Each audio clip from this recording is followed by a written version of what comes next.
विपक्ष इंडिया गठबंधन मुख्य चुनाव आयुक्त ज्ञानेश कुमार के खिलाफ महाभियोग प्रस्ताव लाने पर विचार कर रहा है।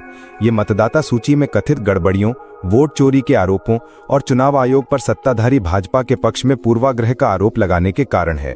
राहुल गांधी जैसे नेताओं ने चुनाव आयोग पर लोकसभा चुनावों के दौरान महाराष्ट्र, कर्नाटक और हरियाणा में अनियमितताओं का दावा किया है। विपक्ष इसे दबाव बनाने की रणनीति के रूप में देख रहा है, हालांकि अभी तक औपचारिक चर्चा नहीं हुई है।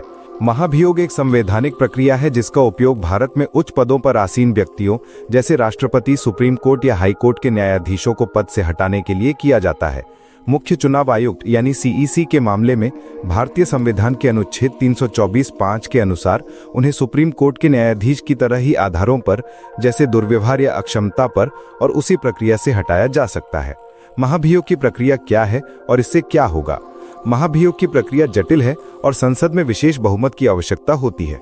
संसद के किसी भी सदन यानी लोकसभा या राज्यसभा में प्रस्ताव लाया जा सकता है। लोकसभा में कम से कम 100 सांसदों के हस्ताक्षर और राज्यसभा में 50 सांसदों के हस्ताक्षर जरूरी हैं। स्पीकर या अध्यक्ष इसे स्वीकार या खारिज कर सकते हैं। यदि स्वीकार होता है तो 3 सदस्यीय समिति, एक सुप्रीम कोर्ट जज, एक हाई कोर्ट चीफ जस्टिस और एक प्रख्यात व्यक्ति आरोपों की जांच करती है। समिति की रिपोर्ट पर संसद के दोनों सदनों में 2/3 बहुमत यानी उपस्थित सदस्यों का प्रस्ताव पारित होना चाहिए। पारित होने पर राष्ट्रपति की मंजूरी से व्यक्ति को पद से हटा दिया जाता है।